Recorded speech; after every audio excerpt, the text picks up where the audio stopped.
Psychedelics are illegal not because a loving government is concerned that you may jump out of a third-story window. Psychedelics are illegal because they dissolve opinion structures and culturally laid down models of behavior and information processing. They open you up to the possibility that everything we know is wrong.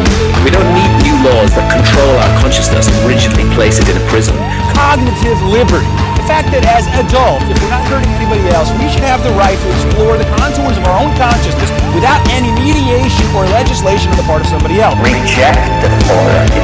Authority is a lie. Or is it perception? Information is power, but we have to seize the opportunity. The opportunity.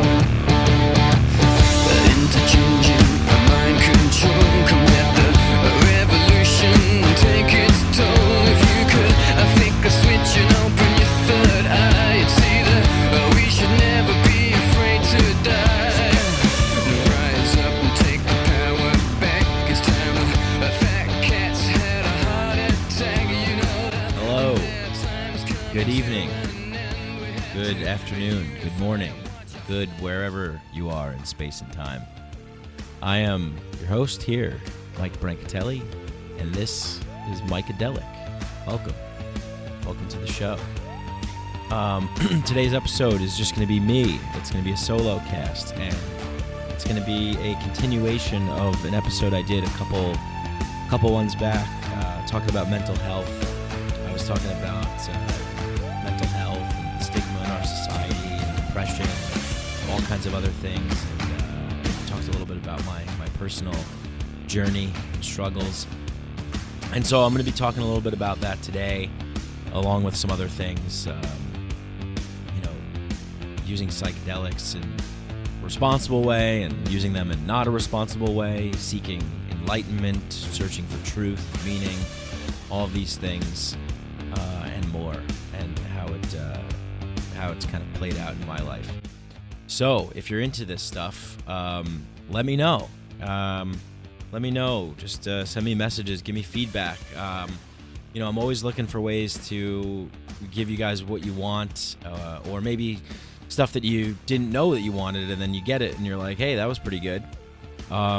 So the way that I do my podcasts, I really, especially the ones that I'm doing solo here, I pretty much just hit record, and I kind of have a general idea of what I'm going to talk about, but I just let it flow, and I let it come out, and I don't listen to it afterwards. I don't edit it. I just put the music track in, and then I send it out there, and that's it. And then whatever you guys say, I listen and make adjustments and move on. So yeah, let me know what you guys think of these podcasts.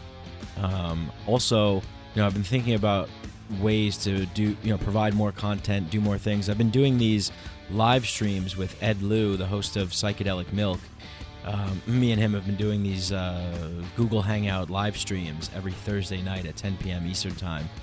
And then I've been putting them on my Patreon account. So there are special bonus episodes every week for Patreon subscribers. So if you want to support the show, you can gain access to that, and you can help me out, and you can do that for as little as $1 a month over at patreon.com/MikeBrank, BRANC. So yeah, up to 66 5-star reviews right now on iTunes, which is just it's amazing. I mean, thank you so much. It really just means so much to me that you guys would take time out of your day to go on and leave a little comment and say the nice things that you do. So I want to read a couple, give some shout outs to some people, and I'll read a couple reviews that people wrote. We have someone that says, enjoying this podcast a lot, Faz0972. I've been really enjoying the varied guests on the podcast. Subjects are excellent, and Mike does a great job on the interviews. I enjoy the message of self-freedom and the greater understanding we can all enjoy with these sacraments. Thank you. Cheeky Prickster. Great show for libertarians. As someone who has never used psychedelic drugs and only occasionally uses marijuana, I still find a lot of value from this podcast. I love the episodes about general libertarian themes in the show. Definitely worth a listen to you if you're into libertarianism, drugs, or both. Well, thank you. And, I've thought for a while about possibly changing the name of the podcasts from Psychedelic to something else, something that's more inviting or, encompasses more of what I talk about in the show, because, there's, I guess, maybe people could sort of get the wrong impression about this show because there's other shows like my friend Ed, who I mentioned, who hosts Psychedelic Milk. His shows really do focus on the use of psychedelics, and he interviews people that talk about their different experiences and what they do in the world of psychedelics. And although that's a part of the show, it's not really all the show's about. So I was thinking about changing the name, but I don't know, because I've already kind of established this name. So maybe just leave the name and just keep doing what I'm doing, and if people find it, they find it, or whatever. I just don't want to like put anyone off who might not be into psychedelics or something like that, because it's kind of a radical thing, I guess. I mean, not many people take psychedelics. I mean, people I'm sure have like tried psychedelics, but it's not a very major thing. Or maybe it's becoming one, and maybe I should just leave it. So I don't know. Maybe let me hear your feedback on that. What do you think? That would be nice. Next one is by X Ingo Ox. Nice job. It's great to finally come across a podcast that talks about the good stuff. Keep it up. Thank you. Next review. Awesome. Literally an amazing podcast. This is by Alexander Stas. Literally an amazing podcast. I find subjects like this so intriguing. Finally, someone to talk about what they believe in! Exclamation point. Well, thank you. Thank you very much. Appreciate that. I really appreciate these ratings and reviews that you guys leave. It's it really helps the show out a lot, and really couldn't do this without you. So thank you so much. Really, if you have the time, if you enjoy the show and you listen, and you're thinking, oh, how can I support this guy or show a little love, leave a iTunes rating and review, or like I said, you can go on to Patreon, and you can donate as little as $1 a month, which boils down to like something like 3 cents a day. So, yeah. Well, so continuing from that last episode, which I guess, got a little heavy, got a little personal, but that's what I do, I guess. I don't know. It's a strange thing to think of sometimes, to think about what I do, because I don't know, and it seems weird. It seems kind of strange. I always have this weird feeling of like, who the fuck am I? Because I guess I just view, I don't know, I just view all of us as being kind of the same thing, and I don't really, I'm not an academic, I'm not like a scholar, I'm not an author, I just happen to be I guess a person that is just interested in certain things, and also feels compelled to talk about things in an open and honest way. I guess if you guys listen to this show, you know how much I value speaking your truth and being open and being honest, and I guess also being vulnerable, which is something that I've learned how to do. I've definitely learned how to do, and I felt that there's great power in that. There really is a lot of great power in opening up and being vulnerable, because at the end of the day, we're all going through this human experience together, and a lot of times we're experiencing things that everyone else is experiencing, but we think it's only happening to us, or, oh no, those are crazy thoughts, or that's weird, or that, someone wouldn't get that.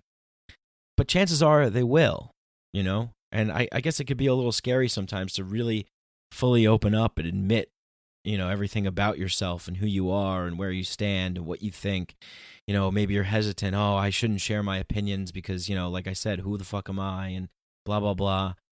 But I guess always trying to keep your ego in check about it is a good thing, which I definitely credit myself with doing, because, like reading all these reviews and reading all the messages that come in, and, listening to guests, feedback and stuff. And, sometimes like having people that I really respect, like reach out to me, authors that I really respect, call me, ask me for advice and stuff like that. I mean, it's mind blowing. It's mind blowing. But then I try and just put things in check, and, I try not to say, oh yeah, like I'm the man, I'm the guy, this is my thing, like this is what, I'm doing it and no one else is doing it. It's like, no, we're all doing it. We're all doing it. Everybody has a purpose to serve.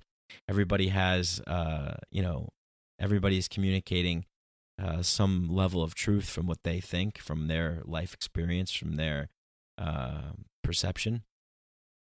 And I think that, that's really the trick, I mean, if we're all one and everything is one and we're all connected, then we're all just different nodes of consciousness, having subjective experiences through the different kinds of vehicles that we were birthed into.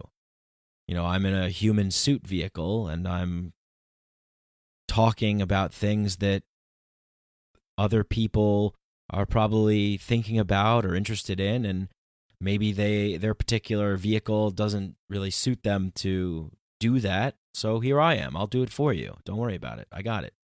And there's other people that will do it. There's a lot of other people that do it. A lot of people that I guess I give a shout out to right now. I mean, people that I guess have inspired me. People like Aubrey Marcus, Corey Allen, J.P. Sears, Dr. Christopher Ryan, Duncan Trussell, Joe Rogan, Russell Brand, Tom Woods, Ron Paul. I got a very eclectic, diverse spectrum of people, and many others. I'm just saying there's a lot of people out there, and they're communicating. They're communicating what they feel passionately about, or what they feel compelled to do. And I think, and I mention those people because I feel like those people are some of the most authentic people that I try and always make sure that I listen to authentic people. Anybody that gives off a vibe like they're just doing this for, some fame or money or something like that, it's immediate turnoff, because that's not what this is about. This transcends all of that. This is about what's really real, the real stuff. And what's really real is your life, you, me, my life, our experience, our waking experience, our daily, way of being. What we do, what we choose to do with this gift that we've been given, this human incarnation, because it is a gift, and so many times we can get lost track, and we can lose sight of that.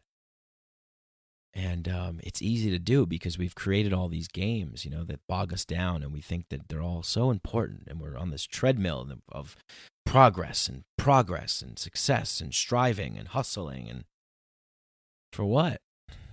For who? Is it really for you? If it's really for you, good. But if it's not, don't do it. Just don't do it. Oh, but I gotta pay bills, and I gotta do this or that. You'll figure it out. As far as we know, this is a go around. This is a time to play your hand.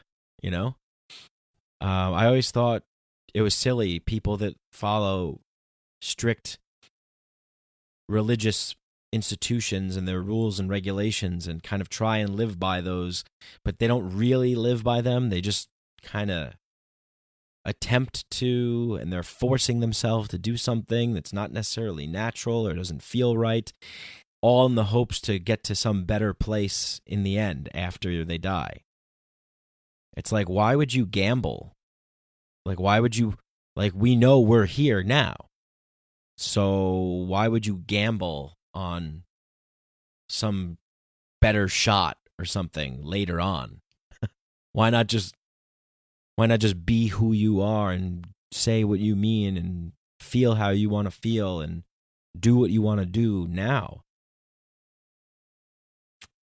Because we all have the choice to do that, you know? And I think that that's one of the most important things. One of the most important things that I've learned is that it doesn't matter how much, the facts are on your side.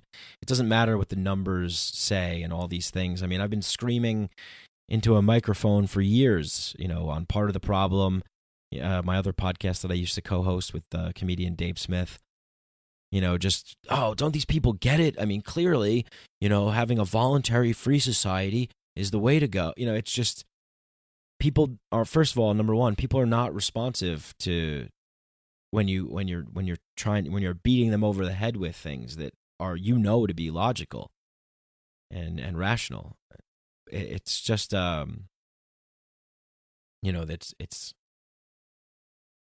it's not something that really sways anybody's opinion, because a lot of times people don't even realize that they actually have a choice. So you could be suggesting all the greatest things in the world, but at the end of the day, I think a lot of people just see themselves as a kind of like a supporting role in this grand play that we're in. And to a certain extent, that's true, but also, to another extent, you are the star of the show, And once you realize that, once you recognize that you really have a choice, then that gives you the power to literally change the world. And I don't mean that in like some hippy dippy, like, we're going to change the world, man. And like, everyone's going to be hand in hand and like, singing kumbaya, and we're going to have flowers in our hair, and we're just going to be high all the time. We're just going to be eating mushrooms all the time. And we're just going to be high and fucking, and there's just going to be orgies. And, it's no. No, it's just a matter of knowing that, with every choice, this is one of the greatest games of all time, to play the human game, to be a human being, to be this character in this virtual reality landscape that we call life. It's like playing the ultimate RPG game, role playing game. Like you just get dropped into this character, and you're born, and then you have these certain kinds of skills and abilities, and then you can kind of build on them. But there's no instructions, there's no map, it's an open world, and it's literally whatever you choose to do. Choose your own adventure. But every choice has a consequence. Every choice, you're sacrificing one thing for another. So I get that it's not easy, but you have the choice. And when I say that, as soon as everybody, when I was saying that, like, sometimes it's hard to communicate things to people that you think is rational and that you think is correct, and they don't really understand, it's because they don't understand that you can take the game board and shake it up and throw it out and choose to play another one. There's all these structures and institutions and these game rules that we all conspire to agree upon. We've created them by, as I said, conspiring to agree. And a lot of us just are in this default agreement. We're just kind of in a autopilot mode, because it's very the structures, the game rules are laid on so thick from such an early age that they cloud a lot of our judgments, and they cloud a lot of our thinking, because we think, well, this is just the way it is. This is the world, and it is the way it is. And, government, it's just a foregone conclusion. It's just a thing that exists. It's always existed. There's, the banking, the way that banking is done. Well, money, I don't know. That's just the way it is. But as soon as, one person says no, that gives other people the courage to do what they feel is right. And as soon as you recognize, oh my God, yeah, I have a choice. I could actually choose to just not go to work today because I hate that job. And yeah, it might suck. You might, be behind on your rent, or you might have to work a lower paying job that you don't really love for the time being until you figure something else out or whatever. But you're setting yourself up to be on the path that's right and true for yourself and your soul and for the society at large, because once you start acting independently as an individual and communicating from the depths of your soul and your psyche to what is true to your nature and your reality, you change the game for yourself, and then that creates a ripple effect.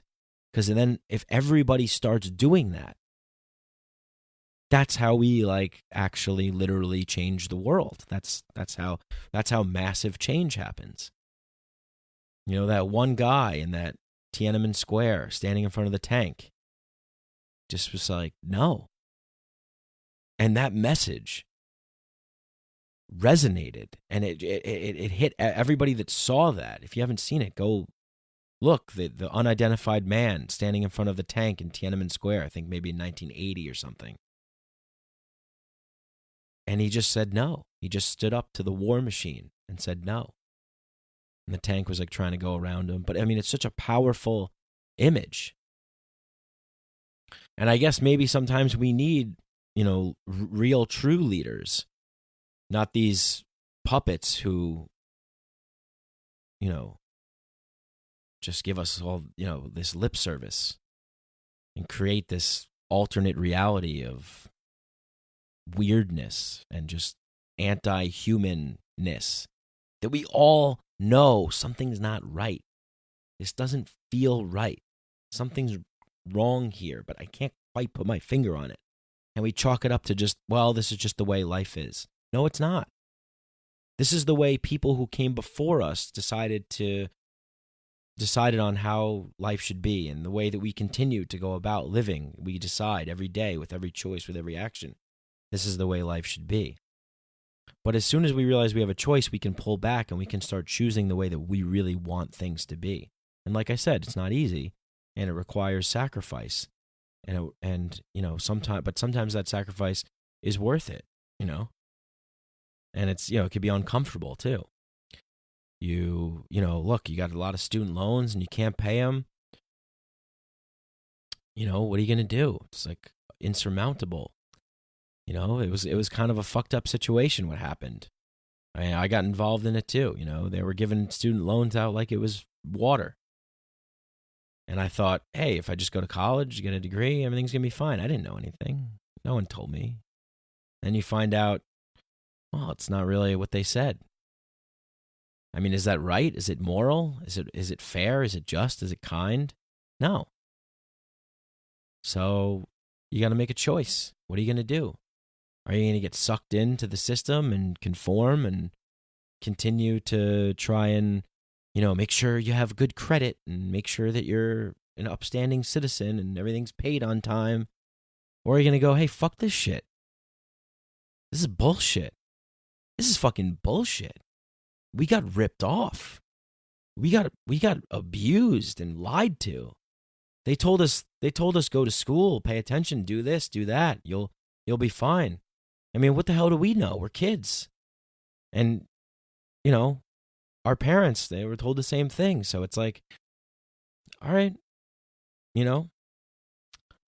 But I get a feeling that people don't want to live in this predatory system anymore. We don't have to be predatory towards each other in order to do well and succeed and have a fulfilling life. I mean, I would argue that we just don't need that at all. The people that behave that way, are they happy? Is Donald Trump fulfilled, happy, complete? John McCain, I don't know, who else? People, heads of banks and things like that, corporations. They keep acquiring more and more and more and more. Owning more and more. And for what? Are they satisfied? Fulfilled? Happy? I don't know. Maybe they are. Maybe I'm wrong. But I would guess that they're not. And I think that's why they keep going. $34 million. Oh, keep going. Now you're in a new game. You got to compete with the 34 millionaires and, keep going. More stuff, more things, more accomplishments. I think it's just void filling. There's a hole in the human soul. And it's just, we've become this like insane, paranoid, fearful culture where the solution to all of your problems could be bought in a store. And that's not to say that material things are not worth having, because of course they are. There's a lot of cool stuff that we have. I mean, I'm doing this podcast right now. I'm on my MacBook. I got my iPhone out. It's great. I love it. I'm wearing a pair of shoes I bought from Australia or New Zealand, I think. Allbirds. They're really comfortable. I recommend them. Flew it here on a plane, shipped it off. I mean, it's great. I love that. But we can just, we can start to do things in a different way. And I think I really have faith in my generation and the generations younger than us, that they really are kind of waking up. I don't know. I guess it's you guys. I guess it's you guys. You guys are like my main audience, I guess. I don't know. Be interesting to know. I mean, I guess I kind of know. But so choice. And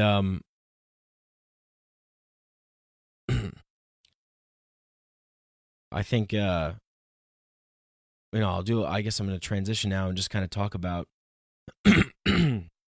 what more of the continuation from the last podcast was, because I guess I said some things there that were maybe a little dark or whatever, but look, basically the bottom line is that I have been interested my whole life. I ever since I was born, I always knew there was something more to what's going on. There's something else that's happening. This is not it.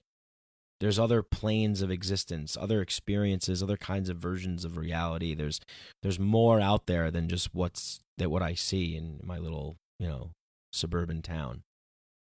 There's more to what's going on in this crazy thing called life than what we're being taught in this stupid public school.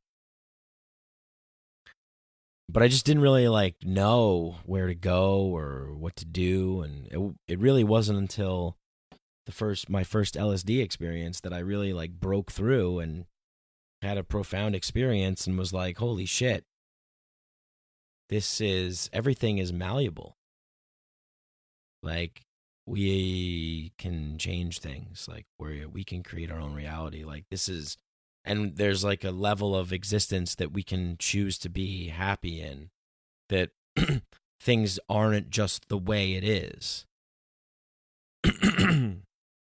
And I was just getting high for all the time. I mean, I was just because I didn't really understand, and I guess it's a journey, and now I'm starting to understand more, but I was just how can I get back to that? Because that's the truth. That's what it's all about. That love, that light, that euphoric feeling, that feeling of connectedness, that feeling of love, and that's what it's all about. So I would just try and get back to that, and it was just partying and doing a lot of psychedelics and doing a lot of drugs and just trying to get back to that place all the time. Just a constant roller coaster of just let's go, keep going.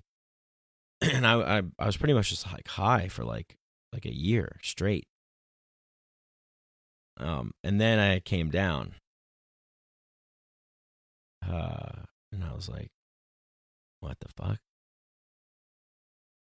What? I don't understand. Why can't I just be like that all the time? Why can't we all just be like that all the time? It didn't really compute. And that's when I made the decision to quit my job and to start doing comedy full time, because I was like, you know what? Like, this is what I want. Like, I'm not going to just waste my time like doing some bullshit that I don't care about. So I quit my job. I became a dog walker and I started doing stand-up comedy. And I felt like that was, I'm like trying to, live a life that's close to truth. And I'm like, you know what? Like, I can't really talk about like what I want to talk about like on stage. Like I have to like make these jokes and stuff. And it was fun, but I was like, this isn't where my like deep meaning of truth is. Like, I need to keep going. And that led me to Peru. And I had a lot, like the most life-changing, profound experience I've ever had in my life. It's impacted me still to this day. That I'm still trying to unpack and figure out, And I remember, excuse me, I remember having this like super profound experience, and particularly on the last ceremony night, on the 5th night, we drank ayahuasca 5 nights, and on the last one was the night that I was just consumed by energy.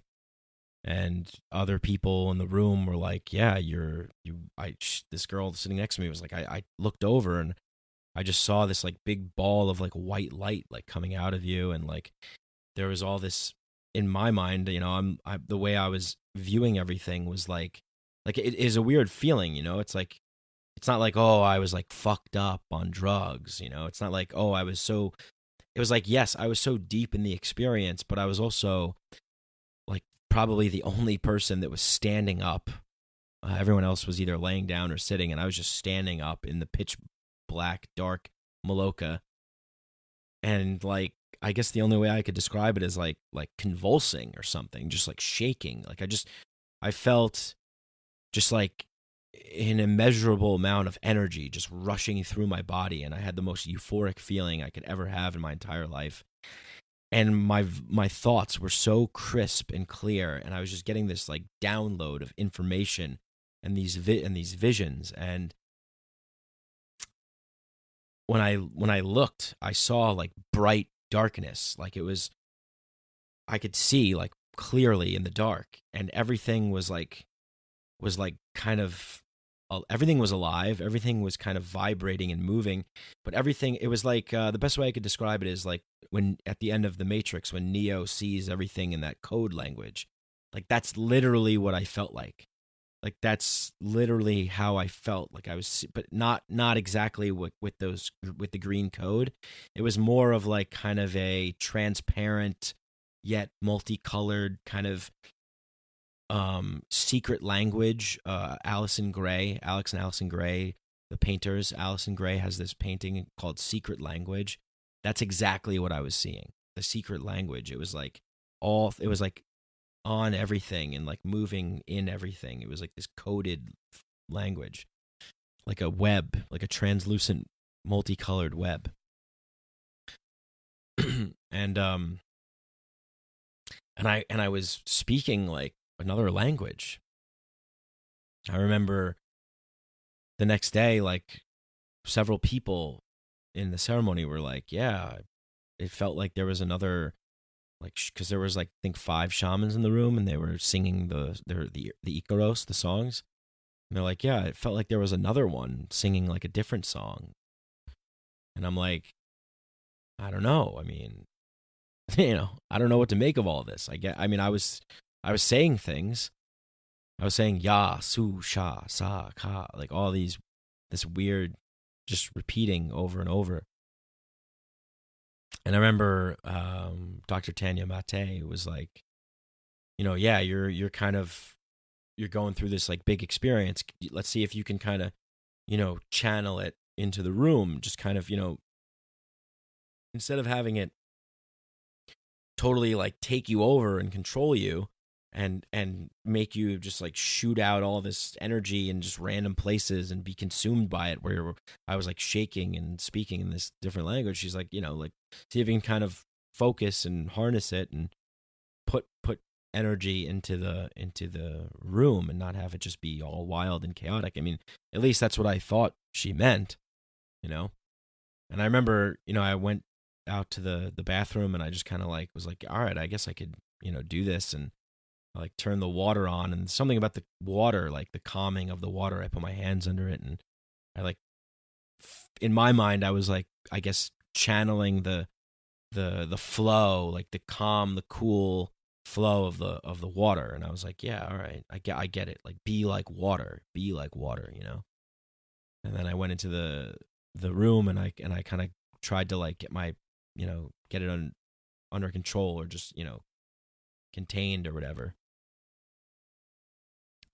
And, you know, I basically just felt that I had merged with all energy and all life and everything that ever was and will be. And I don't even know how to describe it. I just can't describe it. I mean, there was images of Buddha and Jesus, and I felt like merging one with them, and this light energy and these waves of energy that I was kind of like projecting out into the room. And I remember thinking, like, there's other people in here that need help. Like, there's people that are, you know, maybe crying or having like a difficult experience. And, you know, all these people I'm with, I respect them so much, you know, because they're from all walks of life. You know, there's 60-year-old women, 70-year-old men, you know, 20-year-old men and women, couples, you know, people from all over the world. And, you know, maybe some people are going through some difficult things, and maybe I can do something to kind of help them, you know, with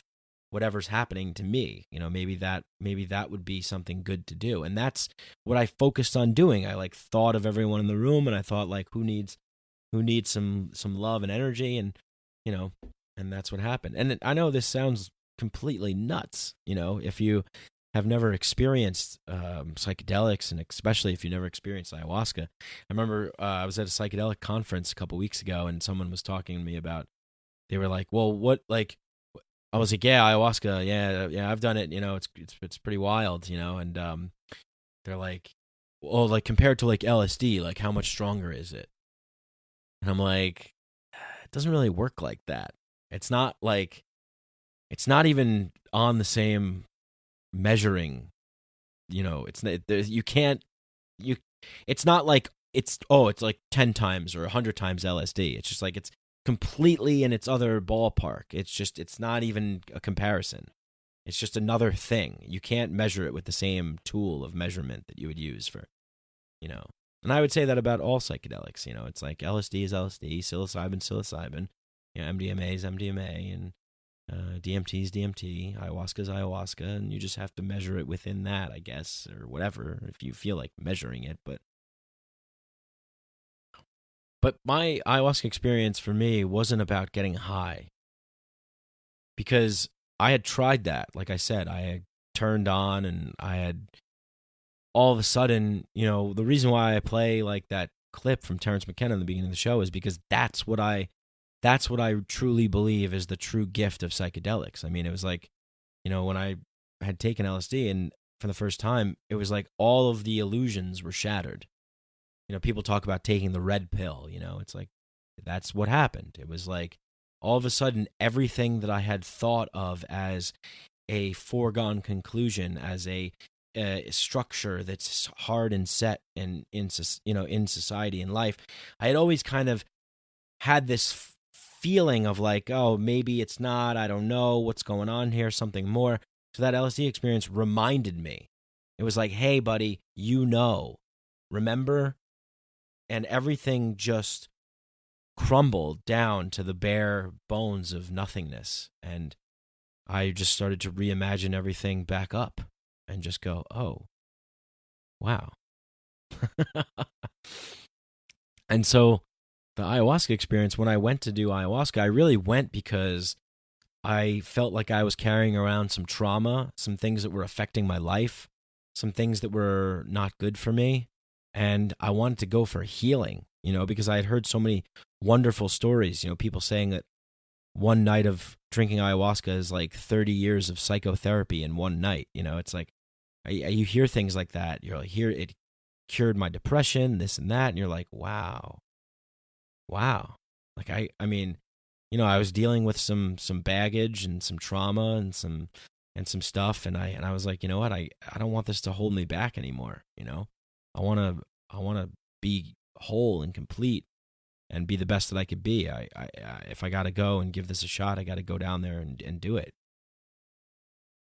And when I went down there and I was part of the first integration group Ayahuasca Experience led by Dr. Tanya Mate, and it was cool because we got to share our experiences. And I remember them, like, the first day they were like, "Why are you here?" And we went around in a group. It was like 20 of us to share why we were there. And the way I saw it was like, look, like, I'm not rich. I don't have a lot of money. Like I just came down here and with the hopes of trying to heal myself and get better. And I'm all in. Like, my chips are all in. So why would I hold back or lie or not say the real reasons why I'm here? So I was like the first one to share, and I just said, hey, look, I'm here because I'm fucking depressed. I don't know what my purpose in life is. Like, I have things that are, I think, holding me back, and I don't really know exactly what they are, and I want to confront them, and I want to deal with this. And I went into detail about a few things, and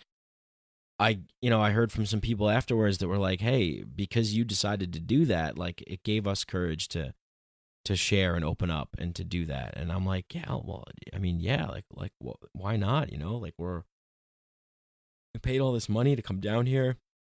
We took this flight. It's like, if there's one place that you can take your masks off and stop hiding and, and be open and honest, it's just, let's just do it here, And so that's what I did. And I just did that because I just believed it was the right thing for me to do. That was just what I felt like is worth doing. It's like, that's what makes it all worth it. And so, before that, I was really just getting high, eating a lot of mushrooms, like, doing a lot of Molly, like going out, partying, clubbing, this, that, the other thing. And it was just, it was just always bringing me down. There was always a come down. And then, I would just look at the outside world and I would just go, nothing fits. Like, it just doesn't make sense. I just don't feel like I belong in this world. I don't feel like this world is right for me. And then I realized, well, it's not really right for a lot of people. It's not just me. It's like we're living in this, like, delusion.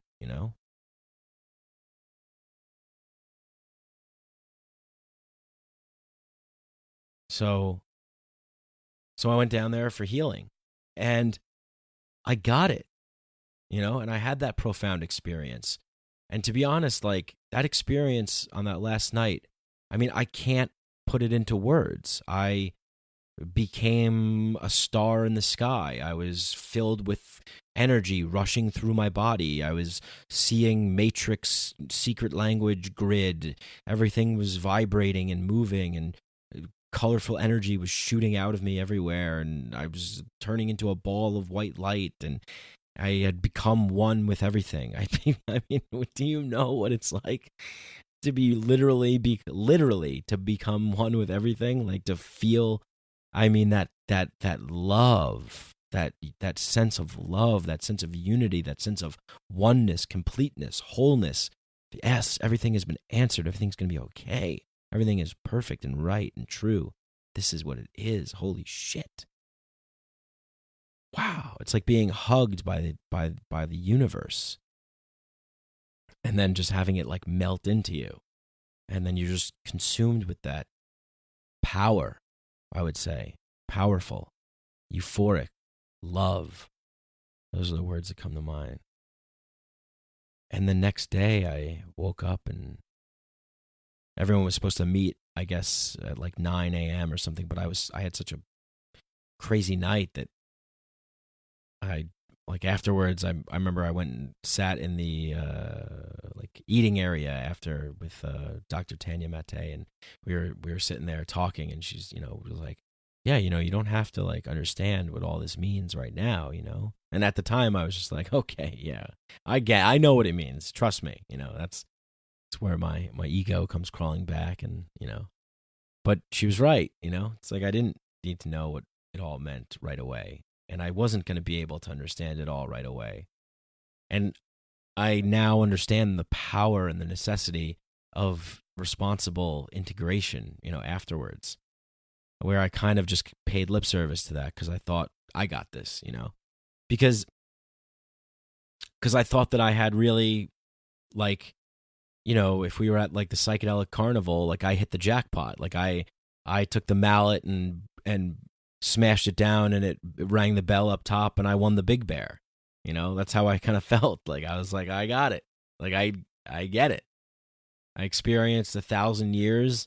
One night I lived from being a bug to a star in the sky. I merged with everything that was and ever will be. I felt the Buddha consciousness and Christ consciousness and all this stuff, and I'm like, I got it. I got it. I came down here and I got exactly what I wanted. I felt like, or maybe not what I wanted, but what I was hoping for, or something. Like I was hoping for something grand, and I guess that's maybe I really. I mean, maybe I was also like a little surprised, like, holy shit, I can't believe this is what happened. And I remember the next day, like, I eventually meeting everyone, and after I'd slept kind of late, like I think I came and met everyone at like 11, and I had like, I had this little blanket shipibo with the shipibo patterns on it. It's beautiful, and I was like wearing it over my shirt, like on my shoulders, kind of like draped over or something, like. It felt comforting to do that, but I kind of felt like a little depressed. Like I kind of felt like everybody was like walking around, and there was a little like they were selling little trinkets and stuff in the Maloka, and I'm like, I just felt so like I wanted to just go up to everybody and be like, Jesus, like what the fuck like happened last night? That was crazy, right? But everyone just seemed to kind of be going about their normal day. I was like shell shocked, I was like still in a state of shock, and I was a little depressed because I was like, I just experienced the greatest thing that I've ever experienced in my life, and I want to like go back to that, and like I can't. Like, what do I do? And then I went back to Iquitos, and then I went back to New York. Man, went back to fucking New York. And I came back, and, my girlfriend was waiting for me, and she was excited to see me come back. And I kind of had this idea in my head of like, well, I went down there, I got this healing, I had this profound experience, I kind of know what I'm supposed to do, I feel like I have purpose and meaning, and I have all this love, and so much more love for her than I ever had before. And, when I came back, she just wasn't in the same place that I was, and things didn't really go the way that I thought that they were going to go. And I got mad and angry, and I tried to like control things, like, no, this is the way it's supposed to be. I went down there, I got this healing, like I had this profound experience, like I have all this love and understanding and wisdom now, like I'm back, like let's do this. And it just wasn't clicking, and we were fighting, and things weren't working out, and I was angry and mean, and I wasn't responding. Because I didn't know how to like handle it. Like I didn't know what to do. I didn't know how to really, I didn't know what to make of it, and then, like my friends who I was working with had let me go from the job, and I didn't understand. And I'm like, what the fuck is happening right now? Like my whole world is falling apart. Like everything that I came back here to like get involved with and do, like I was like, oh, I'm so excited, I can't wait to see my girlfriend again, like I love her so much, like things are going to be great, like my job, like things are going to be great. And like my friends who I worked with who had let me go, like we weren't friends anymore. Like it was just like, you're out of the community, and my girlfriend was like, you're out of the community. I was like, what? Like it was like it was like getting hit with like an asteroid. Like I didn't understand. And I was just I was so rocked. And shook. And I felt so alone because, like, these people that I worked with who were my friends, like, they decided to cut ties with me, and my girlfriend decided to as well. And we had been dating for a while, and I felt like I really loved her, and I thought this was going to last for a long time. And I guess all of my expectations and all of what my thinking just, you know, it didn't work out the way that I thought it was going to work out. And, you know, because I thought, like, okay, I'm going to go and I'm going to go down and I'm going to drink ayahuasca and my life is going to change for the better because all these people talk about the healing that they got and all the things. And I mean, maybe that comes in all different forms, but at the time I just didn't understand. I thought I started to get bitter and resentful, and I started to say, like, this is bullshit. Like, this ayahuasca, this psychedelics, this is bullshit. This is all bullshit. Like, I am depressed. I am alone. I've been excommunicated from the community. I've been shunned out of the tribe. I'm left to go wander in the woods by myself to die, get eaten by bears or something. I mean, essentially, that's the biological in our biology. I mean, that's essentially what it is. You know, as we evolved as hunter-gatherers, if you got excommunicated from the tribe, if you got, you know, pushed out of the tribe, you were dead. You were left to go wander on your own and probably die. And that's what it felt like. I felt like I got pushed away from everyone and everything that I was having such a great time in my life before, and now it was all gone. And I got angry and bitter and resentful and cynical and nihilistic, and I just felt like this is bullshit, this is bogus. And it's only till recently that I found out that there's a term for this that Ram Dass talks about, Eckhart Tolle talks about. It's they call it the dark night of the soul. And another book that I read at the time but didn't understand, called Adyashanti. It's Adyashanti is the author, and the book is called The End of Your World. And I just didn't get it. Like, I was like, this is not I'm supposed to be like good now. Like, these things are supposed to be working out for me now. So I just went into this just hopeless despair and anguish, and I'm suffering. I mentioned it in the last podcast that I did where I was talking about mental health. Like, you know, I just went into this dark place where I mentioned that I said that I had suicidal thoughts, but it wasn't like that. I wasn't really actually thinking like, oh, I'm going to kill myself. I was just thinking like more about like, well, why live? Like, why go on? Like, this doesn't make any sense. Like, I experienced everything that ever was and ever will be, and I had this profound like awakening experience, but now I'm back in New York and everything's falling apart and it just doesn't seem to make sense, and I don't know what I'm supposed to do and where I'm supposed to go, and now I'm back to now I'm lost again. Like, I thought I found everything and now I lost it all. And I was fucking pissed. I was like, this ayahuasca shit is bullshit. I was like, fucking plants, spirits, fucking stupid fucking people folding their legs and meditating and this bogus nonsense, this horse shit. Oh, sometimes we have to accept this and we have to accept that, and, you know, blah blah blah blah blah. And I was mocking the what people were saying. I was just like, this is fucking stupid. This is bullshit. They got me. I've been had. Like, this is all nonsense. Like, this is just, I felt so angry and in so much despair and just hopelessness and like meaninglessness.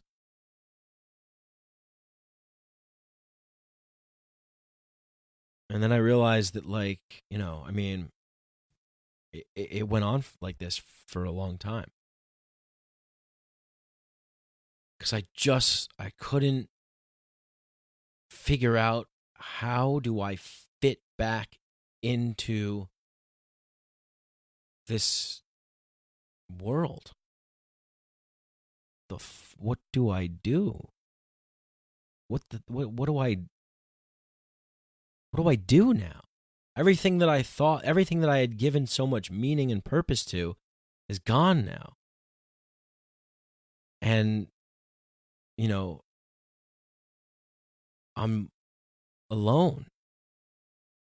And I'm alone in a city that doesn't give a shit about, it's not suited for people who had just had enlightening, spiritual experiences.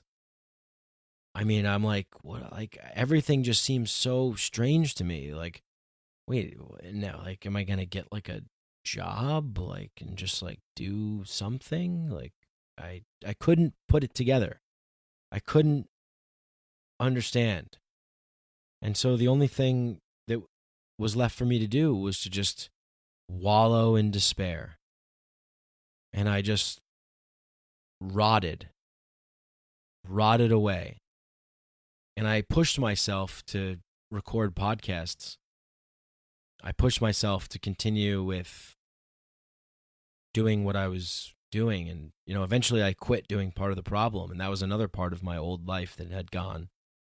And then I was really just on my own completely, and I guess had some sense of something that I'm supposed to do, but I couldn't push myself to get a job, like to do something that I really just didn't want to do, because I just knew that it's just all bullshit. And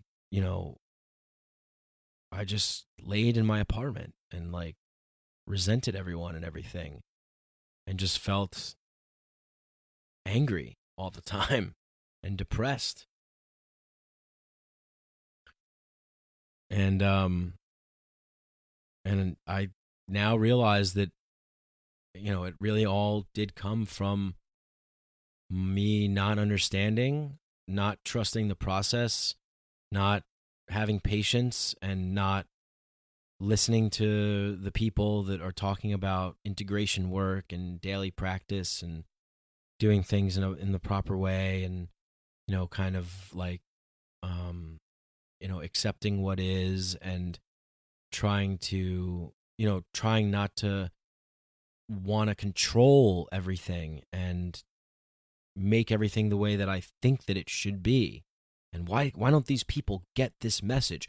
Why doesn't society understand that this is fucking bullshit? Why can't we change it? Why can't I change things? Why can't I make things the way that I want them to be? How come I've been trying to preach this message of like freedom and individuality and talk about how, that we have choice, and why aren't people getting this? Why can't I do, like, it was just frustration and anger. And I just like felt like, what's the point?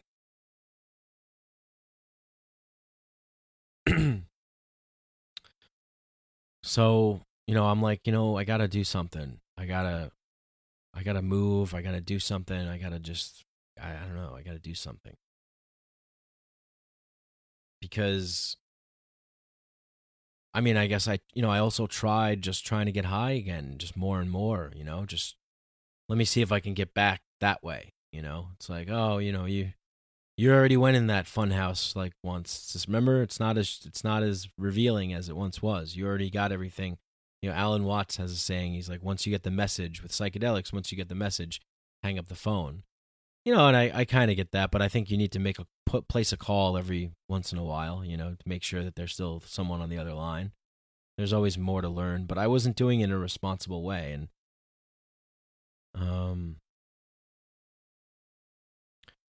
it's easy to feel enlightened and to feel peaceful and to feel whole and complete and loving and one when you're in the jungle in the Amazon and you're staring up the starry night sky and you hear those sounds of the jungle, and everybody there is loving and kind and nice, and they're all, you're on a mission together, and it's easy.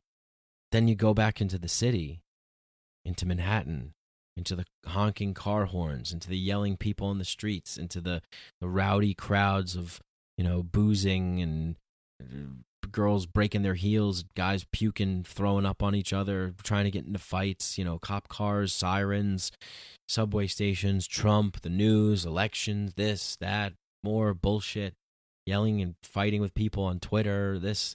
I mean, it's just, it was like overwhelming. It was just really overwhelming. And, you know, there had to be like a letting go of all of that, I think, for me. And I guess at first I never quite really felt comfortable to like totally let go, because I still was clinging to a version of me that, well, what are these people going to think? You know, what are they going to think of me? What are my friends going to think of me? You know, if I just like kind of become another person and just move on and just do something different, move to a different city, move to a different area, start dressing different, you know, thinking different, you know, whatever. It was just like, I just feel that I'm different now. And I felt like I couldn't express it where I was in New York. I was getting trapped in old habits, old coping mechanisms just to feel something, you know? And it was like, I retreated into substitutions, unhealthy substitutions, instead of trying to go out and find connection and love and wholeness and completeness. I just would like watch hours of porn and just like order fast food and just do, you know, drugs irresponsibly and just anything I could do just to feel good and to not risk getting hurt and to not risk being exposed and to not risk putting myself out there, or just to not make an effort, not to, you know, don't get dressed, don't comb your hair, don't do anything, just stay inside and just have a pleasure palace of your own until, you know, until you're just like, I don't know. I mean, it was like it was sickening, because that's just, it's not healthy. It's not healthy. You're not opening up. You're not connecting with real human beings. You know, you're not putting your puzzle piece back into the jigsaw puzzle of the world. You know, you're not trying to fit into the world and into society. It's like, you know, I was just retreated. Like, I guess like Luke Skywalker in The Last Jedi, he goes out to live on this island in the middle of nowhere because something bad happened, and he like retreated. But what good does that do? That doesn't do any good for yourself or for anyone else, you know? Maybe it feels good, and that's what I was doing. I was only doing what felt really good and was also really super safe and was under my control. Like, my suffering was under my own control, not under anyone else's control. And that's like that's really the sick thing about it, was that, like, you know, I realized that this was my choice. Fuck. That's heavy. Like, what? I'm choosing to suffer at my own hands, because suffering at my own hands is under my control, not anybody else's. And as long as I'm suffering under my own control, well, I'm in control of the game then. This is the name of the game. How much can I make myself suffer? How much can I make myself feel good with cheap fast food type thrills, you know, and just substitute reality for virtual reality and try not to get hurt, try not to expose myself, put myself out there. No sacrifice, no reward though. So it was just, nothing was coming. It was all just dark night of the soul.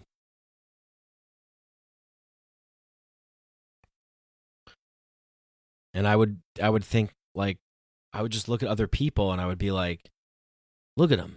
Like, you know, I lived on a very popular street in Lower East Side, Manhattan, and I would look down at all the people going out, SantaCon and all these stupid things that like, you know, I would have so much judgment for, and I just thought, look at them. They're just, they don't know.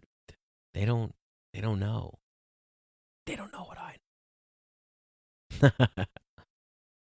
They're blissfully ignorant. They're just, they just want to have some drinks and get laid and, you know, just try and make it to work on time so then they can get out and watch the game. And their mind hasn't been blown to smithereens and is exploding with all this consciousness, oneness stuff that I had just been exposed to. And I was like envious, you know, I'm like, that just, Like the guy in the Matrix who he wants to go back.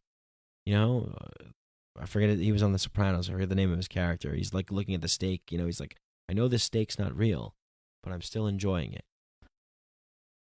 And it's like those people that are, they're just out there. They're just having fun. They're living their lives. They're not thinking about all the stuff that I'm thinking about. They're not wallowing in this despair and everything. They're just doing it. And you know, like I was like jealous. I was like, God, I wish I could just do, like, why can't I just play the game that way, you know? But every time I tried, I would just my mind would just be, it just can't. I just can't. You know, I'm just thinking about all this stuff.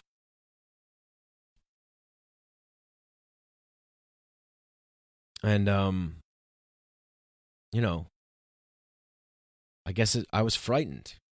I was scared, and I was frightened because I was in a relationship and I really I felt like I had gave it up my all. I had gave it everything. And I was with a person who there was like no secrets from, like I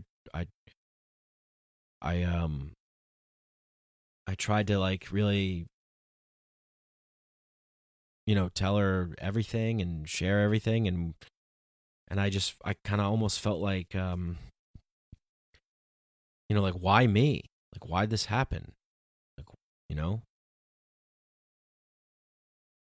And so when I was scared and frightened, I was just trying to hold on to some kind of something that made sense. And what made sense at the time was just for me to withdraw and just stay in and just judge and think and don't go outside, and, you know.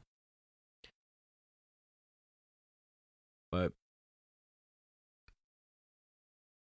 you know, that's the beauty of life, is getting involved in the game. You know, playing in the human game. Not being detached from it, above it, superior to it, but with it. In it.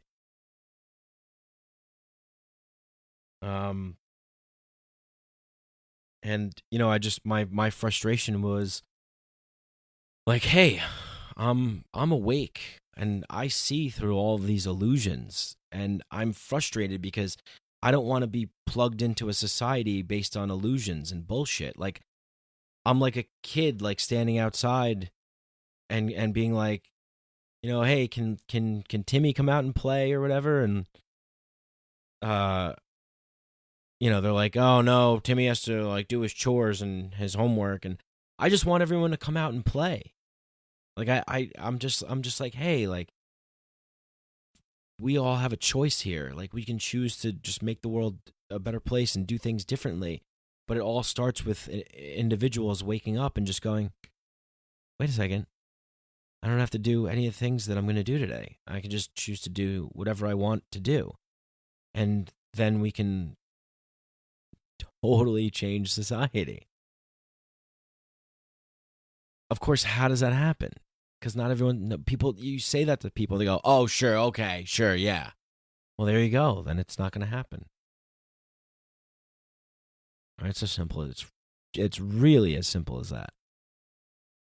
And so I just was in this despair and this depression and this, you know, dark night of the soul, and angry. Why won't everyone just come out and play?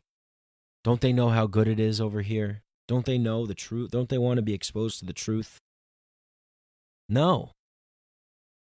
They don't. They're happy suffering because it's a suffering that makes sense to them. It's a suffering that they understand.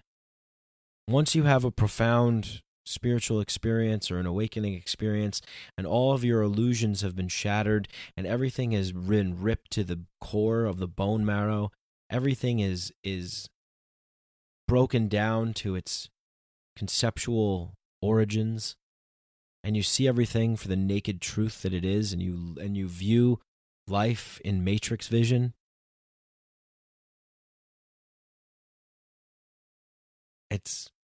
it shatters your world. It rocks your soul. Everything that you've ever known is a lie. You've been lied to. You've been had. It's a hoax. It's a crime. It's a tragedy. I mean, it could be, I think that's why people have bad trips, because you have this trip and you're having this profound experience, and then you're seeing things in a totally different way. And the things that you're seeing, it doesn't make sense with what you've been told and what it is. And it's so strange and so weird because it's so against what's natural for us.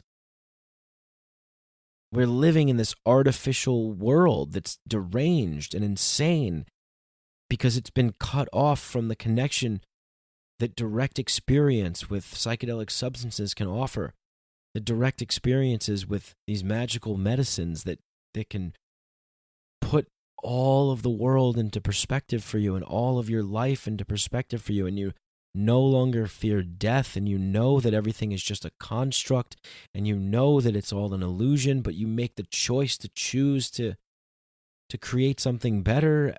It could be really devastating. It could be really devastating to all of a sudden have everything that you've ever known be shattered to bits. Once again, I mean, I'll just bring it's like Neo in the Matrix when he wakes up. He's when that scene where he's freaking out and they're like, he's gonna pop, and then he like throws up. I mean, that's what happens when you have an awakening experience, and it's not comfortable. It's not easy. Of course, I didn't know this at the time. At the time, I was like, fuck this. This is bullshit. I want to go back. But then, I really couldn't go back because I never was there to begin with in the first place. I was always hovering right on the border of awakening and asleep. I knew that there was something right above the surface. I just couldn't really see it, but I was like right there. I was like, oh, there's something there. And then when I finally found it, I was like, fuck, this is what it is. Wow, this is a lot of responsibility. That's what it really is. That's freaked me out. Oh shit, there's a lot of responsibility on my plate now. Now that I've been exposed to all this stuff and I've had this awakening experience and I know all these things and I feel the way that I feel about myself and the world and everything, fuck me. With great responsibility comes great power. Accepting and owning that responsibility, not shying away from it. And why? I don't know. That's just what's going down. That's what's happening in my life. That's, for whatever reason, that's just what's happening.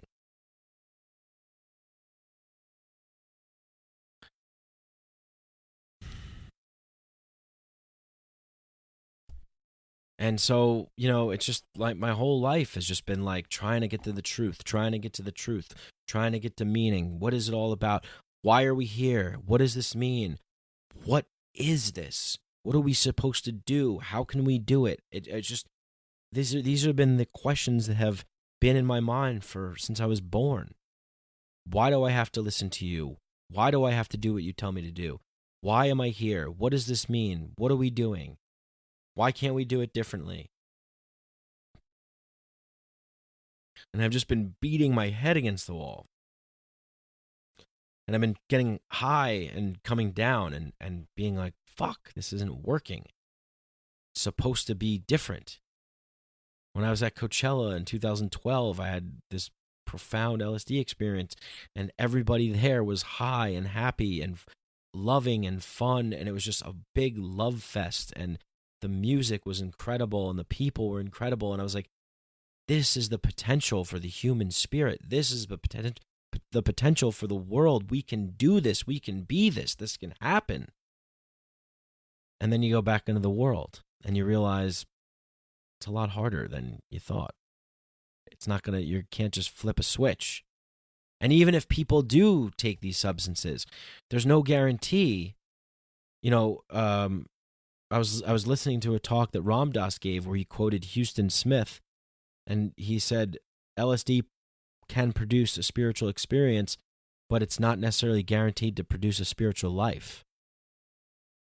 And I think that's true with all psychedelics. It's like, yeah, you can have a spiritual experience.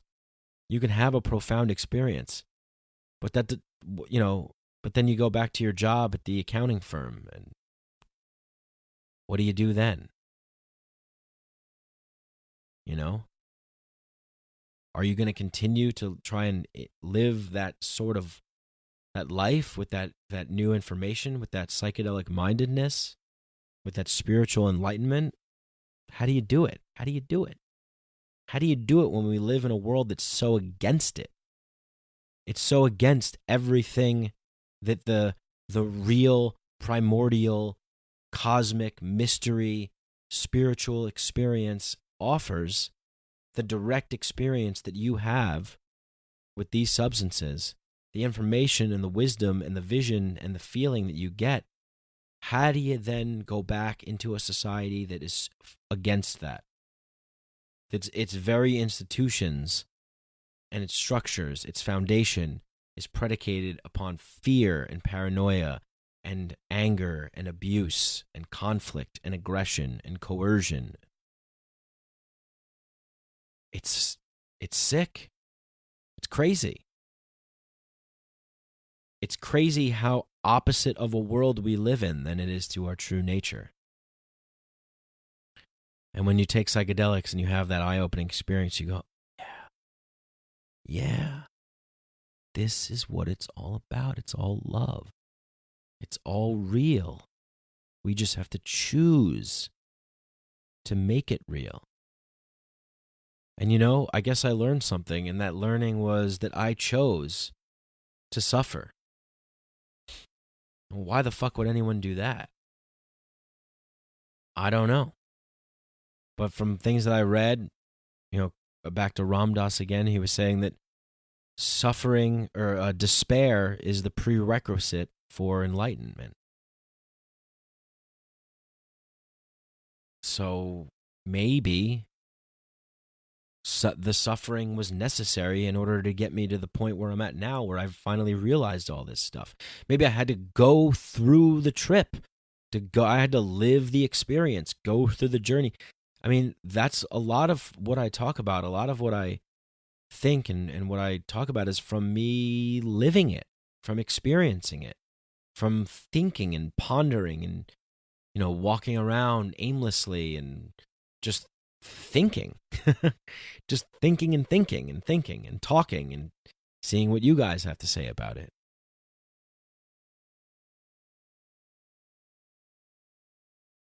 But I truly do believe that what we have here on our hands with these psychedelic medicines are the most important thing and interesting things on the planet. And Ram Dass was also talking about how he was giving a talk, something about between the Israel and Palestine, and why can't he's like he was just thinking like, he said, I just thought, like, what if instead of going to war and fighting with each other, what if we had a mode in our society where it was part of the political game that conflict dispute was resolved over a psychedelic trip together? What if world leaders got together and sat in an ayahuasca circle or a mushroom circle and tried to hash out their differences or whatever? They would come to see that they don't have much differences. But it's that fear, that separation, that anger and resentment of, why am I here and why am I suffering? It must be your fault. We need to dominate. We need to control. We need to get a grip on this thing that we call life because it's fleeting, it's temporary, and we're moving towards the end, and we're going to be we're going to be in the dirt. We're going to be food for worms. It's all for nothing. We got to make our mark. We got to stake our claim. We got to say that we were here, that we did it. God created us and I didn't ask to be created, so spite him, mighty creator. We are going to show that we're more powerful than God. We're going to control things, and we're going to show you, we're going to build things, and they're going to last, and they're going to be here. And our names are going to last in perpetuity, and it's going to be this great thing because, you know, we really are here, and it really means something. And it all comes out of fear.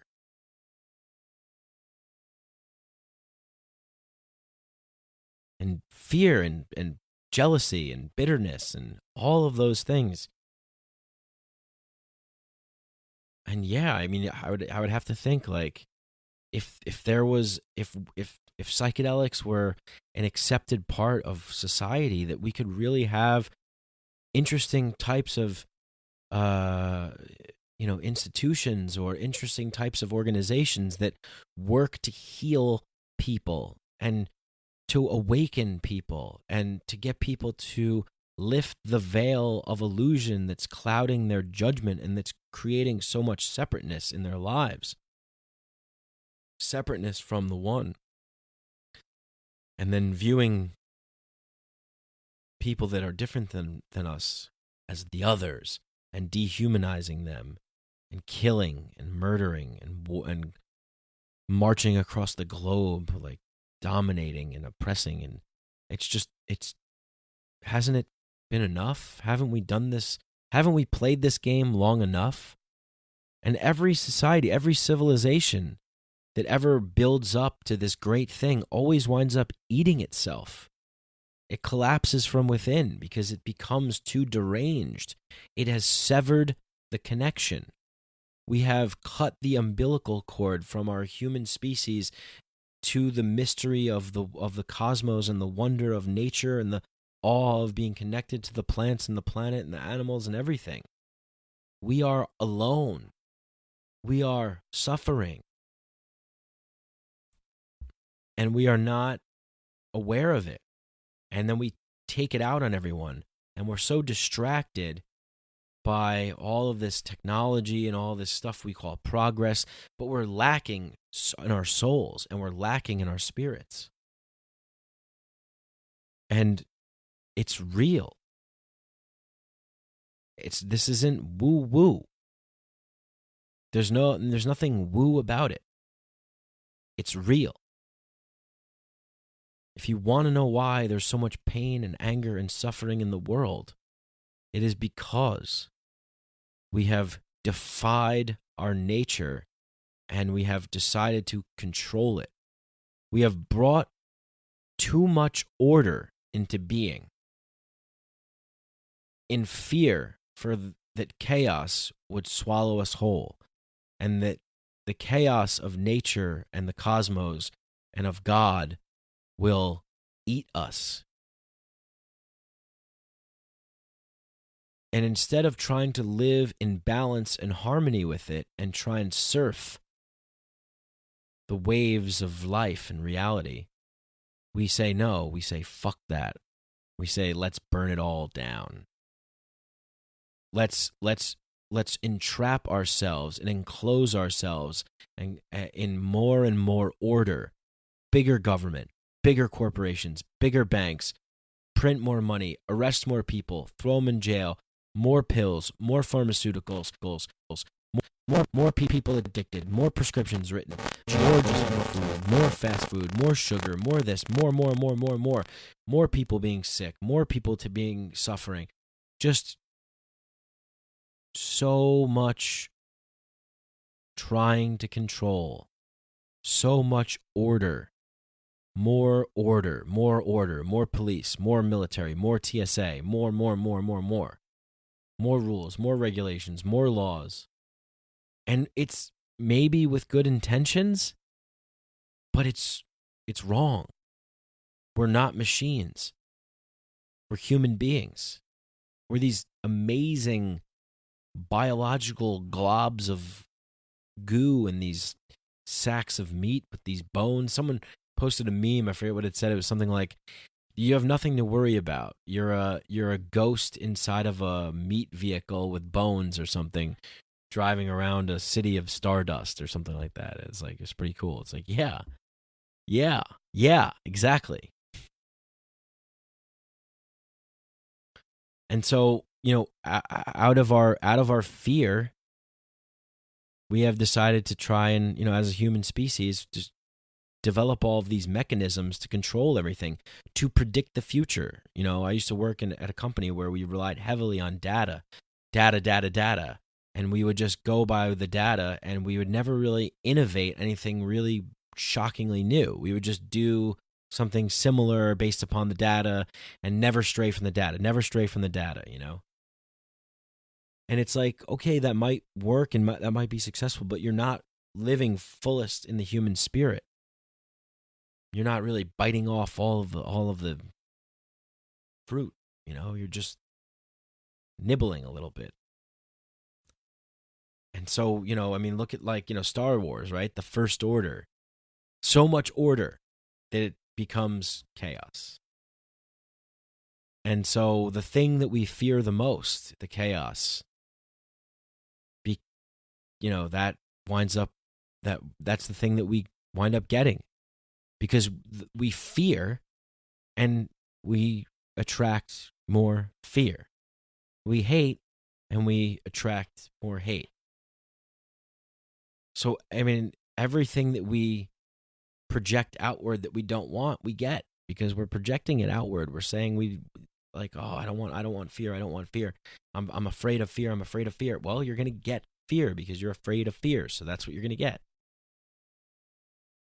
It's just the way I don't know. That's just the way it works. And so we live in a time right now where we really have the technology and the tools and the resources to really totally enslave ourselves. Voluntary enslavement. Slaves to our devices, and our devices become our vices, and we're slaves to them, and we wind up serving this grand old thing bigger than us, and we don't even know why and how we got here in the first place, and no one's really satisfied, but no one really cares because we're all too doped up on these prescription pills, and we're just complacent, and we just go along with it as long as we keep getting a paycheck, and we can keep putting food in our mouths, and we can maybe have a little sex and have a little drink and do a little drugs and have a little fun. It's okay. It's all right. Go, climb a mountain, row a boat, and that's great. But you're missing out on what's really real. You're missing out on the real, true depths of the human soul and psyche, the real, true depths of the primordial self and the connectedness and the oneness to everything that is and ever will be, and the connection to other human beings, and the awe that comes at staring up at the night sky of the mystery of where did this all come from and how are we all a part of it, and how can we make it the best that we could possibly make it. To realize that we all have a choice, that we're all players in this game, that we are all co-creating this reality together. And we all have parts to play. And when you run away from that responsibility to accept that role, you feel it. But when you know in your gut there's something that you should do and that you should be and that you should say, you got to do it. Because that's who you are and that's what you're meant to do. And if you run away from it, if you deny it, if you don't do it, if you say, well, it's a little risky and, I really am making better money at this job, so I probably shouldn't do that now. It's not the right time. I don't know. We've been dating for a while. I guess we should probably get married. I guess I want to have kids. I don't really want to be 40 and not, so I guess she'll do. This'll do. It's fine. Trouble. That ain't it. That's not living. That's not life. That's just perpetuating a shitty system. And we're all part of the problem when we do that. When we make those concessions, when we acquiesce and we are complacent, we contribute more to what we don't want in the grand scheme and in our own personal lives. And then we live a life that is like, well, it was pretty good. I'm pretty happy. Things are, for the most part, not bad. But it could be so much bigger. It could be so much more. It could be so much more full and filled with something that you never even knew was possible.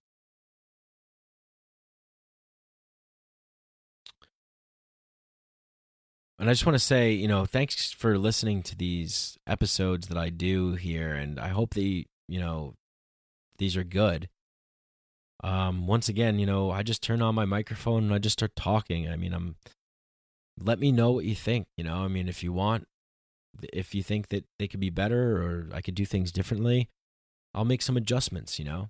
As of right now, I just let it go. I don't edit, I don't stop it. I'm just going, and it's just in real time, you know. This is what you're getting. And I think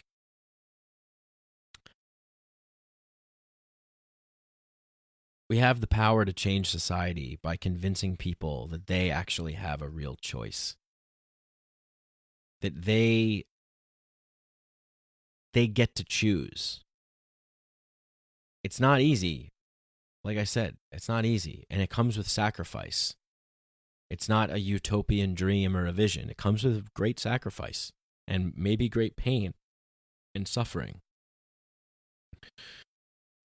But by choosing to act as an individual, your individual actions affect the greater whole.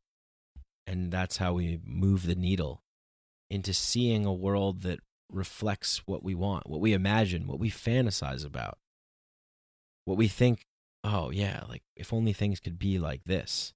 Well, the only way it happens, the only way that it can break the illusion is through the sacrifice that you make by choosing. That's it. I mean, that's all I know right now. We're all separate beings, but we are united by the same awareness, the same energy that is awareness. And, you know, if I'm saying this stuff to you now and it resonates with you and you agree, how do you know you agree? What is it that I'm saying to you that makes you go, yeah, or I don't know? You know? How do you know? How does anyone know? How do I know when I listen to Ram Dass or when I listen to other people that I respect and that are great teachers to me, Alan Watts, Terence McKenna, Carl Sagan, you know, how do I know what they're saying when they're saying it is right and true? I don't know. I just I feel it. I feel like, yeah, you know.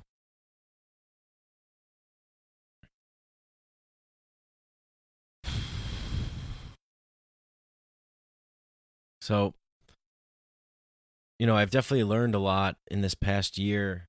And I've gone through a lot of like pain and suffering. And, you know, I still, right now, still feel like I don't really know what's going on. You know? I don't really know where I fit into the world. I don't really know what my place is. You know, I do this podcast, but my day job used to be in marketing. And I just stopped doing that because I just don't feel like it is worth it. It doesn't do anything for me. It doesn't complete me. But by not working right now, I don't have much of an income, and I have to live on a much lower scale than I used to. I was living the high life for a while in New York City. Clubs and Hamptons and helicopters and music festivals and restaurants and you name it. But there's a come down, you know, and all that stuff, all those things. It's no substitute for, you know, the awareness of truth. the ability to see through the illusions and the lies of society and civilization as we know it today. That there's so many things that are against us. If we only were to wake up and to see, we would know what to do. And I guess maybe there's a burden that possibly falls on me to just be the person that communicates this message as best as I can. And what that means is accepting that role, which I've kind of denied for as long as this podcast has been going on. But I guess what that looks like is just doing more work, working on myself, doing more reading, more learning, more meditating, more breathing, more growing, and more sharing. In the hope that I can say something that will help somebody, lift them out of a rut, and help them wake up and see things clearly and realize. And I'm a big advocate of heroic dose psychedelic level use, because sometimes we need to just go out of our minds so we can go into our hearts. Sometimes we just need to completely shatter our brains to bits in order to stop thinking and start knowing and feeling. Because, as Wim Hof says, feeling is understanding. You don't need to know all of the statistics right now. You just have to know that feeling is understanding. And if we can create some separation between our thoughts and our feelings and create some space in there in our lives to have some imagination and to play and to meditate and to have some time to know ourselves and know who we are. And when we know who we really are and what we really are and why we're really here, then we can truly love ourselves. And when we can truly love ourselves, then we can truly love others. And then others can love us. But when we're fighting, when we're struggling, when we're trying to kick and scream and make it the way that we want it to be and defy nature and defy God and control and put more order and less chaos and no balance and all these things just aren't going to go the way that you want them to. That's not the way it works. We got to flow. We got to flow together. We got to be open. And we got to be honest. And we got to be real. And I was suffering for a long time because I had always felt like I was weird, but I didn't want to be weird, and I felt like I didn't really fit in because I would think this way and whatever. I was just born in a certain way where I just was more open and questioned things more and didn't really understand like why I had to be shoved into this yellow bus and into this prison classroom and sit in this desk. I'm a young boys want to be out exploring and creating things and using things with their hands and getting dirty and taking risks and living dangerously, not being told to shut up and pay attention and sit down in a desk in a fluorescently lit classroom, listen to some loser who never followed his dreams tell you how to live. Fuck that. And there's this defiance that I have, it's I'm a fucking wild creature, and I choose to remain to be that way. I won't be tamed. I won't be domesticated. I'm not going to fall in line. I'm not going to conform. I'm not going to do what you want me to do. I'm not going to be who you want me to be. Because I tried that, and it didn't work. I just felt suffering and anguish because I was like, why am I doing this? To be cool, to be popular, to get girls, and to be like the center of attention, to get laughs. It's not real. It's not true. It's not soul nourishing and fulfilling. And that's what I require now.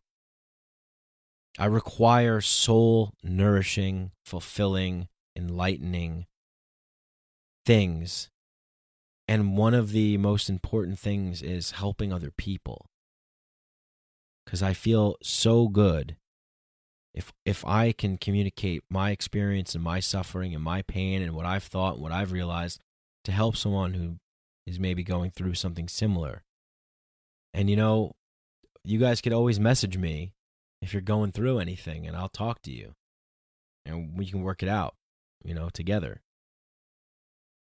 Sometimes, I'm like, it's like, you have all these people out there with these degrees and they're all qualified to do all sorts of things, but sometimes you just want to talk to someone who's maybe sort of like you, or who could maybe help you in more of a real way, where as a professional person might be obligated to help you in a professional way, where I can't really condone that, but I can recommend this. And the other thing with a lot of professionals is, if you like therapists and stuff, I mean, they're okay. It's nice to talk to somebody, but really, I mean, they're just trying to get you to keep coming in, forever, So they're not trying to help you and then let you go. It's not the way it works. So, that last podcast that I did, I was talking about mental health and the stigma in our society, and I talked about my own struggles, and, here I talked a little bit more about it, but, I just want to say, I guess, in conclusion, like, yeah, there's something wrong. Yes. And it's not necessarily that there's something wrong with you. There's not something wrong with your brain or us. It's not our faults. It's the fault of all of us combined to agree to this situation that we're in here. If things aren't the way that we want them to be, then we have to make the necessary sacrifices in order to choose to walk down the path that will get us closer to the being the way that things, to being the way that we want it to be, to being closer to a more healthy, true, real way of living. And that means it means pulling back from the team tactics of, the yelling and screaming and one-upping and winning and dominating and all that stuff. It means just listening and just being open and seeing things from other people's perspectives and trying to meet people on common ground and trying to ask questions that nobody else is asking, trying to talk about things that no one else is talking about, trying to open up and be vulnerable and tell people things that you never would usually say. Open up and connect. I mean, it's such a great thing that we have the internet and we can connect with each other on a global scale, but what use is that connection if it's not soul nourishing and fulfilling and heart opening and mind expanding, and we're coming from a place seated with love and understanding and compassion and empathy? What good is it then? It doesn't mean anything if we don't have any of those things. This is our life. And so often we just give it away to other things, be it corporations or governments or banks or partners, relationships, parents, family. People want us to be a certain way, want us to think a certain way, want us to dress a certain way, act a certain way, be a certain kind of character that they feel comfortable with. They know who we are. We are the person in this role. We are expected to be that way. Remain consistent. Do not deviate from the script. You are Mike Brancatelli, the Mike Brancatelli that I knew when we went to high school together. You be that person always. Don't you deviate. Don't you change. You're acting weird. You're saying crazy things. You're not acting normal. You're not who you used to be. Oh no. System failure. We are all one awareness, one consciousness, pushing out through totally unique ways in all different forms. And like I said, this is our life. and we give it away. But we don't need to give it away. We don't need to give it away to these things that are bigger than us. What we really need to do is know that it's all about us and our individual experience. And by being empowered by that idea and fully embodying that and engaging in direct experiences with mind-altering substances that can open up our hearts and our minds and connect us with other people, by meditating, by breathing, by connecting with others, by sharing and loving and being vulnerable, we change the world. We literally do. Because that's what life is about. We have the power to do that. And I'm doing that. And I'm definitely suffering. You know, it's definitely not easy. But I can't do anything else. Nothing else makes sense for me to do. It doesn't seem worthy enough for me to do. You know, to quote Ram Dass again, he said one of his, it's a very Ram Dass influenced podcast, by the way. But he said, he's like, yeah, I like to think of my first name Ram as an acronym for rent a mouth. He's like, here I am, just rent a mouth. I just come here and I yap, and that's what I do. And it's this thing, it's just like, well, this is what I do too, you know, I have these thoughts, I have these ideas, I have these experiences, I have this vision, I see things a certain way, and I want to wake people up, I want to share it, I want to say, come out and play, I want to, you know, say we can do this, we can change things, we can make things better, we can create more love in the world. And, you know, I guess because of my psychedelic experiences, and I just feel that I can't, there's like, it's not that I feel, it's that I know once I decided to open myself up that way, I just can't go back. Because I am so open right now that I feel all of like the pain and the suffering and I feel everything. I feel the joy. I feel it all. I really, meditate on it, and I feel it. I try and always put myself in someone else's shoes. Maybe I fuck up sometimes in the moment, in the heat of things. Definitely. Still got to work with that anger, but, I definitely, when I hear about tragedies or people suffering or dying, and just look at what we have going on in this country, heart disease, suicide, gun violence, car crashes, people on medications, antidepressants, number of people reporting that they're depressed, number of veterans killing themselves from suffering from PTSD, people that are overdosing on opioids and prescription painkillers, people are getting locked up for nonviolent drug crimes, people that are getting sent off to foreign lands to die and to kill, people that are being killed because the people that we have ruling over us are doing that. The people that we have ruling over us are stealing our money that we make and using it to better themselves and to do all kinds of things, afford this global empire of war. The bankers that just get bailed out and just keep running the show. The central banks that just keep printing the money and raising the inflation rates, making everything more expensive, and purchasing power going down.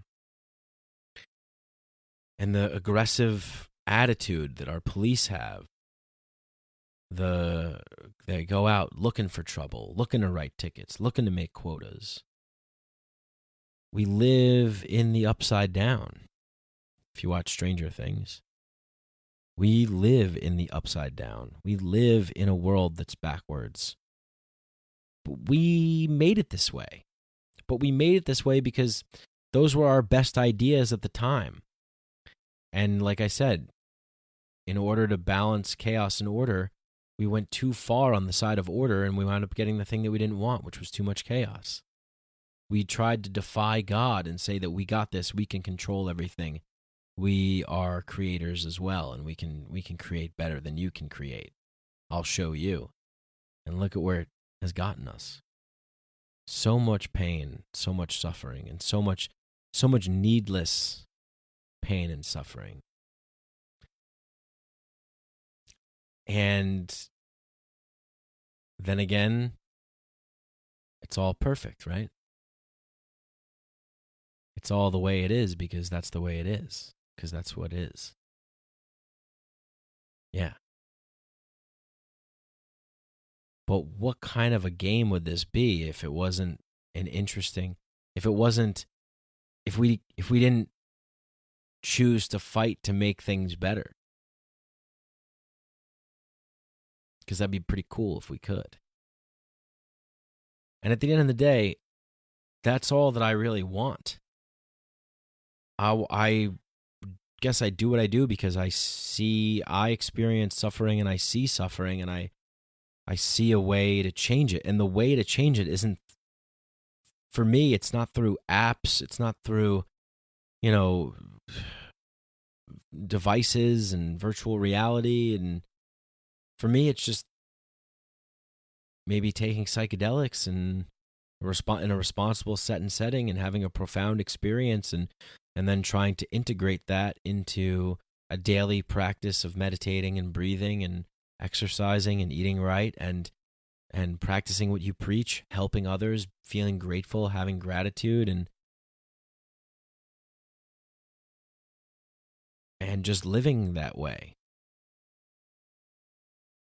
And when enough people decide to live that way, then that's the way that we live. And then our values change, our priorities change, the things that we're striving for change. Everything changes. The fundamental nature of our existence changes. All of the fundamental structures of our institutions, the incentive structures, change. And we work towards creating something that we can all enjoy and that works out and that's good and that's healthy and that decreases the amount of suffering in the world and the amount of suffering in our lives.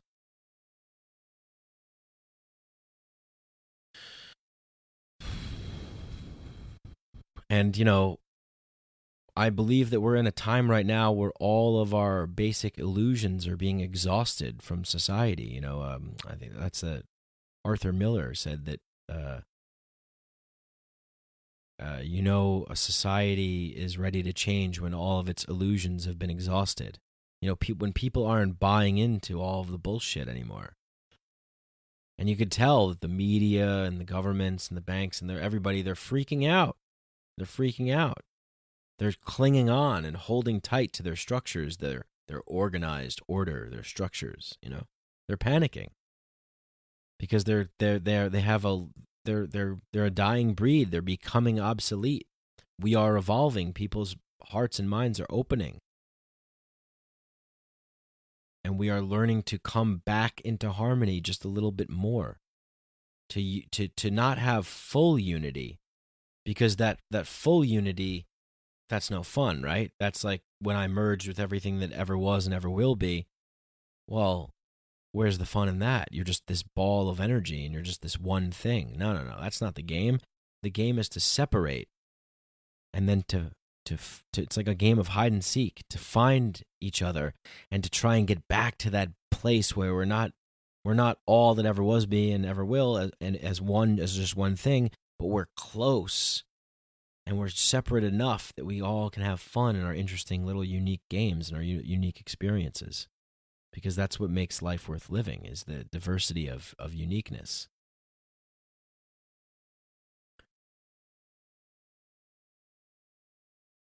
And it's infinite. And, one of my favorite books is Finite and Infinite Games by James P. Carse. And it's, finite games are these games that we play on a daily basis, right? Like the game of go to work, get up on time and go to work, or the game of, whatever, dating or something like that. But the finite games are the game of life is to keep the game going, to just keep it going, to not blow up the world and kill everybody and nuke the place, not to enslave everybody and, make people suffer, but to allow more freedom, more things to flourish, new, creative, eclectic, diverse ideas, and to let it all dance together in a harmony, a harmonious, chaotic, orderly flow, organized chaos, and keep that floating, keep that balancing act of order and chaos floating and floating around, hovering above the water and kind of bobbing and flowing. Not to try and defy God, become God, and kill God, but to flow with it, to make it the infinite game, to keep it going. We're never, it's like, what are we all working towards? What are we all striving for? Ultimately, yeah, money, house, car, things, but what does it all really mean? Why?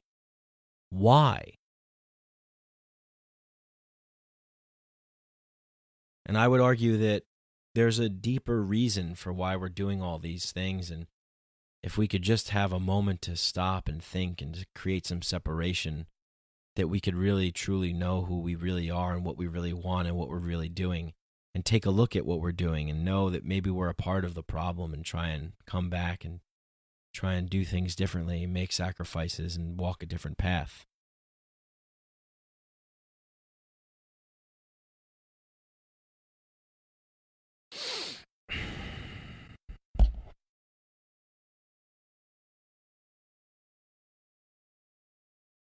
So,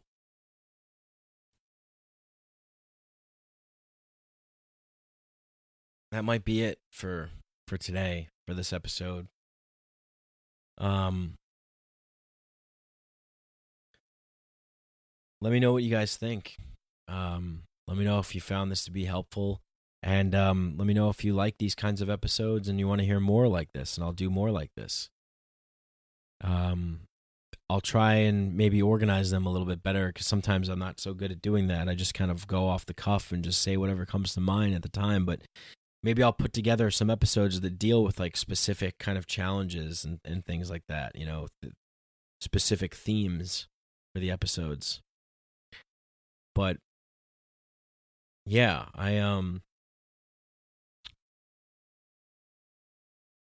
yeah. All right. Well, thanks for listening, and let me know if you guys enjoyed this and what you think. Give me some feedback. Let me know. Message me. And if you like the show, if you have good things to say and you're a fan, please go leave a nice rating and review on iTunes. It means a lot. And also, you can go and support me on patreon.com/MikeBrank. And, unfortunately, we live in a world where, we need money and to survive and to do things. But I just want to let you guys know, like, I don't have any money, and I'm doing this because this is what calls to me. This is what I feel compelled to do. This is what I have to do, I guess. I don't know. I want to do. And, yeah. So that's why I'm doing it. I'm doing this to try and tell you what I know, tell you how it is, tell you about my life, tell you maybe a little bit about my experiences, and seeing if it resonates with you. And if you have anything that maybe you think of, maybe, I just hope that I can do my part into trying to create a better world. And I think maybe, I definitely want to get involved in doing some bigger things, some other things. But for now, this is what I'm doing right now. And I want to continue doing this if it's good and if it works and if you guys like it. So just let me know. And yeah. thanks. And I hope this was a good one. And till next time, be truly who you are and never hesitate to speak your mind and share what you truly believe is right. Love yourself and love will come to you. Do good and good will come to you. I really believe that. I know it sounds kind of cliche and, you've probably heard it before, but I guess cliche is cliche for a reason, right? It's true. I'm not afraid to say things that are corny and cheesy and cliche because I don't care. I only care about what's true. And you guys are true. So be true with me and let me know what you think and see if we can, make this message go viral. All right. Peace and love, happiness, courage, strength, Semper Fi, and all that good stuff. All right. Live long and prosper. Love you guys. Peace.